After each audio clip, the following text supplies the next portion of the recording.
This is Hidden Killers Week in Review. A look back at the most prolific stories of the week.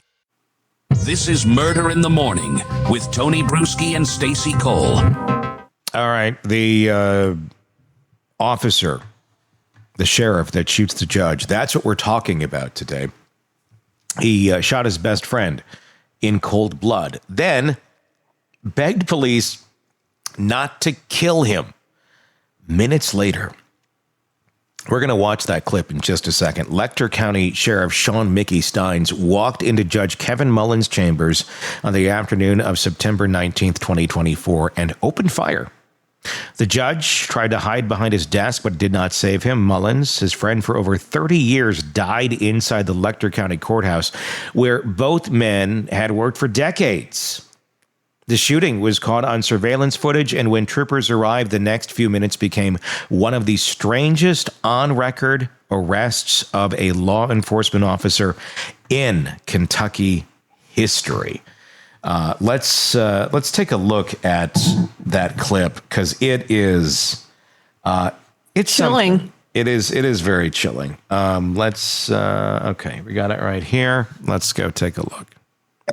This is the minutes after. Well, yeah, I understand why you're worried, but at the same time, you know how it is with something like this. We're going to be worried about you in the jail down here with local people. You know, right after he shot him. Well, no weapons on me.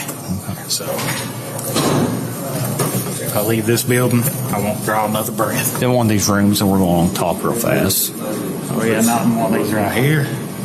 I don't know. I think they cleared one out. So, yeah, no, I feel safe doing that. Why?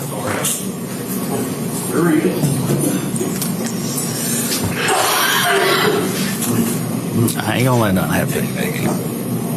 Okay? I ain't gonna let nothing happen to you. So don't worry about that. I'll stick with you until you go to your cell. Okay? You'll be all right. I promise you. I know better, man. We gotta know what led to this, Mickey. What transpired leading up to this? Because I know it just didn't happen for no reason. Something's happened. Everything has a reason why it happened, and why somebody acts the way they do. Just be fair to me. We'll be fair to you. Just don't beat on me. I ain't gonna beat on you. Nobody else is gonna beat on you. You know that. Don't shoot at somebody. Don't kill me, man. Nobody's gonna shoot you. Nobody's gonna kill you. Well, don't do that. Don't shoot me. Kill me and stuff. What the hell is that? I mean, is this really a lot of delusion going on here? Was it triggered by the accusations that have been made about the judge? Don't beat on me. Don't shoot. I mean, number one, if the accusations are true about the judge and the sex and all that stuff, it seems that they really kind of had a crazy grip on everything and nobody was going to ever turn them in. So I'm going to guess he's talking about standard protocol to a certain extent of don't beat on me. That seems to suggest that this is a normal thing that happens over here in this jail that allegedly has basically a brothel going on in the judge's chambers. Or he's having a complete mental breakdown. True. Yeah. And he's fabricating things. So it's really hard to ascertain what he's referencing here. Is this some scenario he made up in his head, or has he seen this, like you said? Yeah. You know, that they take the worst people that they've arrested, and this is what they do to him. So he's concerned now he's one of them. Yeah. Steins was handcuffed, obviously, in the hallway there, sat with his legs shaking like a ticking metronome, convinced he was going to be executed. I leave this building, I won't draw another breath, is what he said. And I did a little southern accent there that actually wasn't. Yes, you did. That was very good. Have you been working on it? Well, I have a girlfriend that has a very strong southern accent, so I learn it, kind of. He told the troopers the sheriff turned suspect begged them not to take him to the Leslie County Jail an hour away. He wanted to be held in the jail next door. I'll get killed there. I get killed in any jail. There you go, a little bit more. He said, to be fair, this wasn't a subtle plea for leniency. It was spiraling into full-blown paranoia. He insisted the cops were plotting to kill him during transport. Don't shoot me. Nothing like that. He begged. That's kind of accurate to how it's. I don't know. Maybe I think I'm at a high school play level. I'm not at the. We're going to be reenacting this for the Netflix series level. No. Maybe junior high play level. You I don't keep know. working on it. You might make it there. to the collegiate level. I might get there. Trooper Clayton Stamper tried to talk him down, assuring him there was no plan to harm him, but Steins wasn't having it. He said the transport van would mysteriously stop and someone else would get in the car and kill him. It got to the point where Stamper agreed to let Trooper Jason Bates, a former Letcher County deputy and someone Steins trusted, handle the drive just to get him out of the building. And they led him to the car. Steins looked around the corners and scanned for attackers like a spy who'd read one too many Cold War thrillers. He stayed quiet for the drive, but the weight of what happened earlier that day hung heavy in silence. Here's what's known in this case. And there's a lot of things in this case that I think there's a lot of questions about. And also what possibly led to the unthinkable. Steins and Mullins had lunch together just hours before the shooting. They weren't distant colleagues. They were close, friends. Seen dining together in public the same day, but something shifted. Did it get like tainted ham? I've always been concerned of tainted ham. No, I don't think it was ham. I thought, didn't we read that they had like chicken strips or something? Tainted chicken strips? Was this the product of E. coli? Getting into the brain, a brain-eating amoeba that Can gets in there. Can you imagine the defense coming up with a bad food defense? A chicken finger defense. Well, remember the Twinkie defense? I'm going to look that up while you continue on because that just triggered something in me. They were seen dining together that day, but something had shifted fast. Security footage before the shooting shows Steins pacing, anxious, using Mullins' own phone to call his daughter. He told officers later, "They're trying to kidnap my wife and kid." So whatever snapped in Stein's mind, it wasn't just about himself. He seemed to believe his whole family was in danger. Now, his defense team is preparing an insanity plea. Their argument, 2 weeks of intense stress, broke Steins mentally. The pressure apparently started building after he testified in a deposition related to the lawsuit involving his office. The lawsuit was filed by a woman named Sabrina Atkins back in January of 22. She accused Judge Mullins of exchanging sexual favors for legal leniency.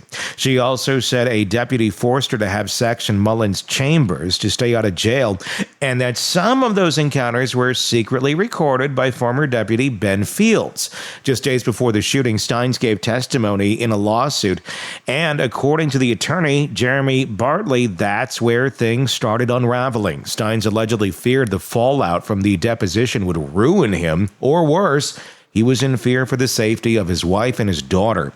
Bartley wrote in a legal filing, I think what you see there is the result of that.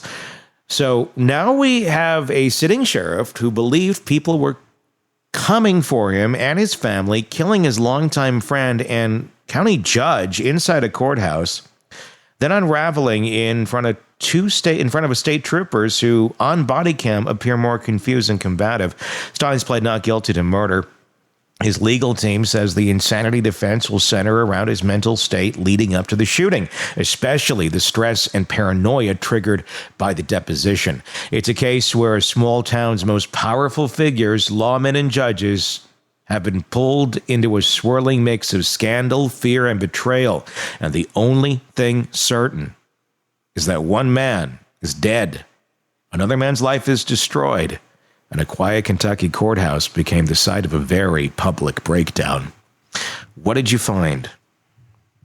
So the Twinkie defense is a label for an improbable legal defense. It's not recognized as a legal defense in jurisprudence, but a catch-all term coined by reporters during their coverage of the trial of defendant Dan White for murders of a San Francisco city supervisor, 2 of them. Mm-hmm. While White's defense was that he suffered diminished capacity as a result of depression, a symptom of which was a change in his diet from healthy food to Twinkies and other sugary foods. Contrary to common belief, White's attorneys did not argue that the Twinkies were the cause of his actions, but that their consumption was symptomatic of an underlying depression. Yeah. You know, there is some proof that your diet obviously can influence how you feel about life. He looks super healthy. Yeah, that's a gentleman who might want to pay a little bit better attention to his diet. Yeah. For health reasons. I'm going to think in prison, you don't get that level of portions. I'll tell you, I'm going to point this out. There's somebody local who I was actually very good friends with when I was on the morning show where I live. Mm-hmm. And she was a lovely contributor. She took part in crafts and art fairs around here. Mm-hmm. She was just arrested for embezzlement, like hundreds of thousands of dollars from nonprofits in this area. Jesus Christ. And she's had some issues with her weight. And I was devastated when I heard that she was arrested. I'm like, how in the hell could this happen to somebody who I guess I never suspected it. Mm-hmm.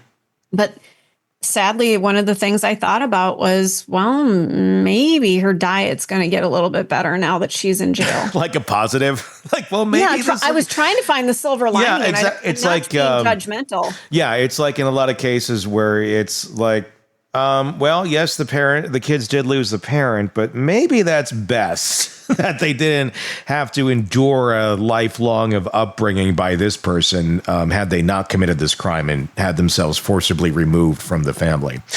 I just wonder about this whole thing because he was in that deposition the 2 weeks before, and I have no idea what the facts of any of it are. There's certainly accusations against the judge of basically operating a brothel out of his chambers. There's a lot of dark stuff. I don't know what the sheriff was involved in either. The two had been pretty damn tight for many years. So I don't think it's a far stretch to wonder or ponder, like, well, was the sheriff realizing that he was going to be charged with something? Was something going to come out of that? Although we haven't seen that yet. Or are they just holding that off because of this being another crime with a murder involved? Or was he just so shaken by the people that he trusted? Maybe he was taken for such just shaken by what he had found out about people he trusted and thought were different people and what they had done.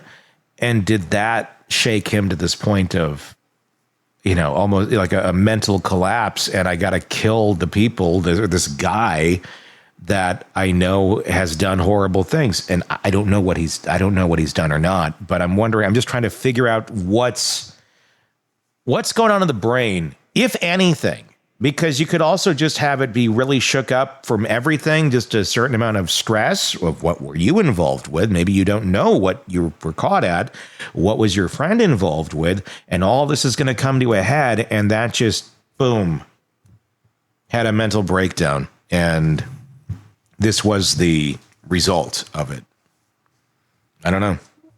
And again, what would make somebody who is that close to the legal system decide to take matters into their own hands? Well, because there's that level he's somebody paranoia. who sees this process and knows that it works. Mm-hmm. And he decided, nope, I need to take this a step further and eliminate this man for whatever reason. Instead of letting the court do its due diligence. I'm sure his family has a lot more insight into this. We have not heard anything from them yet. I'm sure it's all waiting for trial. But the fact that he was sitting there and he called his daughter on the judge's phone, it leads you to believe there's either, again, this is all complete paranoia. It's a mental break and he's believing there's something going on here. Mm-hmm. Called his daughter. There's either a reason for it or there's not. And it's all either the paranoia or there's something that triggered that because of something factual. But the guy, I mean, everyone's looking at this guy like he's crazy, like he's having a breakdown. Is he? Or does he know something the rest of us don't know? Well, and he decided to cross that line that I'm going to take this guy out instead of maybe not letting the system figure out what's going on, because this is a really bad man. And I'm not trying to get conspiratorial, but he's behind bars now. He can't protect his family. So, and he's been very quiet on what the reasoning was other than insanity. Does he know, like, are there other people out there that if he were to still start singing about this, would then his family be in even more grave danger because he's not out there to protect them? So in his best interest and in their best interest, it is for him to say insanity. Otherwise, something will happen to them. I don't know. Or is that the paranoia? It's a good point. Is it real or is it not? You know, if he thinks that there's some corruption inside this department. I mean, if this judge is able to run basically a brothel out of his chambers, I'm going to guess there's a lot of people that look the other way on things and are paid off, and you could pretty much carry out something pretty horrific if you wanted to. I don't know. I mean, it's a weird case. It's a small town politics, and things get dark in some of these small towns. So I think the answer is I don't know. But it's a very fascinating case, and we've been watching it for a long time, and we'll keep watching it. But that's the latest in an update on the Kevin Mullins murder case. It's, Let me know what you think in the comments on YouTube or on X or wherever you're watching this. Press subscribe wherever you're downloading the podcast if you're doing that over there. And subscribe on YouTube, please, so you don't miss, like I said, any of the coverage on this case. Craving non-stop true crime updates? Press subscribe now and get the latest cases, analysis, and expert commentary delivered straight to your feed. Only from the Hidden Killers podcast and True Crime Today.